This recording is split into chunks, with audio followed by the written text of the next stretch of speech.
Hot whiskey, hot whiskey, hot whiskey, to the boots. Mean. Chris O'Reilly playing Charlie.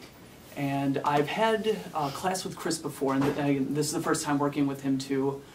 Holy cow.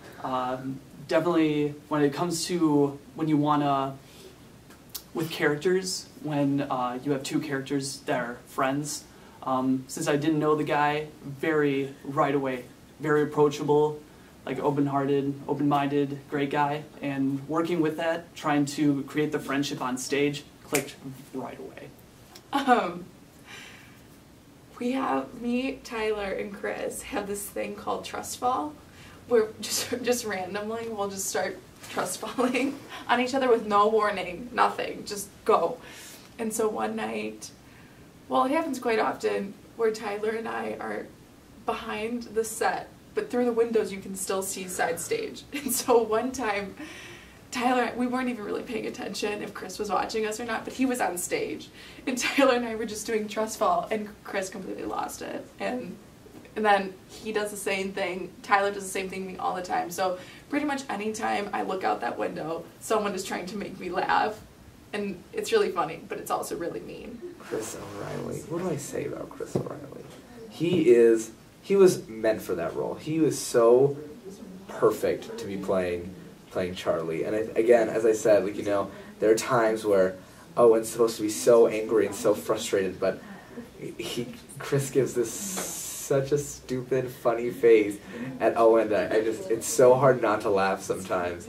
But it has been such a pleasure and honor working with Chris, especially because he isn't necessarily a theater major per se, but he's definitely a part of our theater family, and I hope he knows that, because we all feel that way. Oh, sentimental moment. Popping it out of the frame? Yeah. Cool. Do that the whole time. Are you recording this right now? I am. Cool. Hello. I feel like I'm having a staring contest with a Cyclops. Truthfully, I don't think I would without Phyllis Ravel, without PR.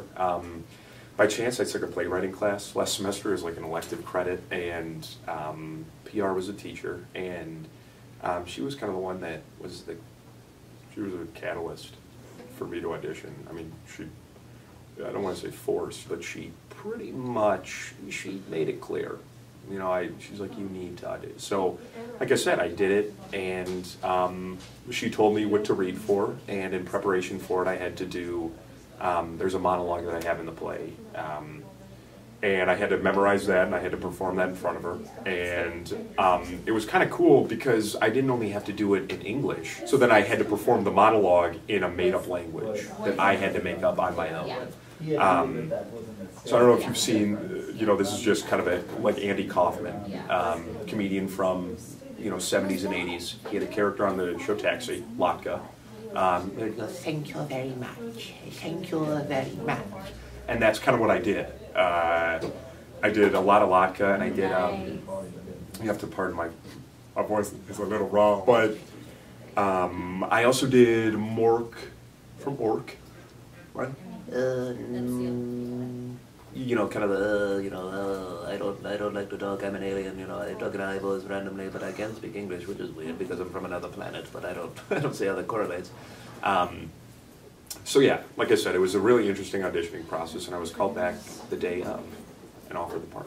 It was almost like doing homework, but like my homework was to watch John Cleese, you know, Monty Python, Rowan Atkinson, Mr. Bean, and really those two, because I'm supposed to have a very British, you know, intonation, very proper, you know, one of the snotty upper clowns, you know.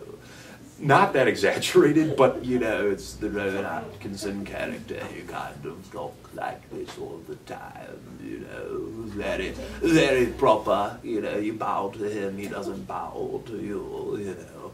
So it was really cool to do that and to, you know, tell people, like, you know, I'm staying in tonight. I actually have to do role research. So, what do you mean? I'm watching Monty Python. So.